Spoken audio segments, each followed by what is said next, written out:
নাটক সাজিয়ে উদ্দেশ্যপ্রণোদিতভাবে সৈয়দপুরের জামায়াত নেতা বেলাল উদ্দিনকে আটক করা হয়েছে বলে দাবি করেছে দলটি।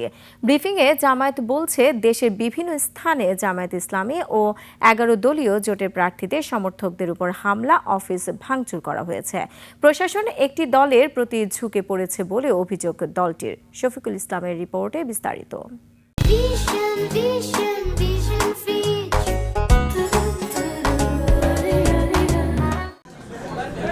নির্বাচনের সার্বিক পরিস্থিতি জানাতে রাজধানীর মগবাজারে কেন্দ্রীয় কার্যালয়ে বাংলাদেশ জামায়াত ইসলামীর জরুরি সংবাদ সম্মেলন।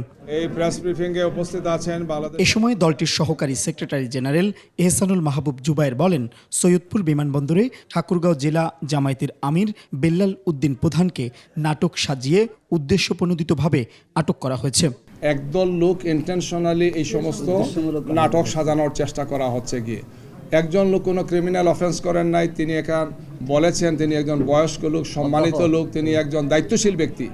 এরপরও এটাকে সাজানো মানেই হচ্ছে যে নির্বাচনে যারা হেরে যাচ্ছেন মনে হচ্ছে তারা কোনো না কোনোভাবে জনগণকে বিভ্রান্ত করার জন্য এই ধরনের একটা অসৎ উদ্দেশ্যে কাজগুলো তারা করেছেন। তিনি বলেন, জনগণের সমর্থন না পেয়ে একটি দল সাধারণ মানুষের সাথে আগ্রাসী আচরণ করছে। একের পর এক আমাদের নেতৃবৃন্দের উপর, আমাদের প্রার্থীদের উপর, নির্বাচনী এজেন্টদের উপর, কর্মীদের উপর হামলা হচ্ছে, তাদেরকে ফিজিক্যালি টর্চার করা হচ্ছে, আমাদের অফিসগুলোতে হামলা করা হচ্ছে।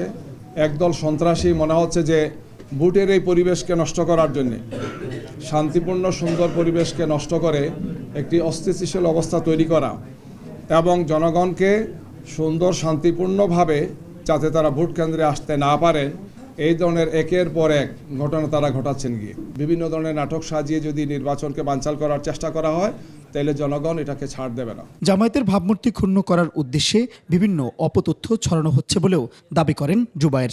জামাত ইসলামীকে, তার নেতৃবৃন্দকে এটা প্রশ্নবিদ্ধ করার জন্য এই কাজটা করা হয়েছে। শফিকুল ইসলাম, ২১ টেলিভিশন, ঢাকা।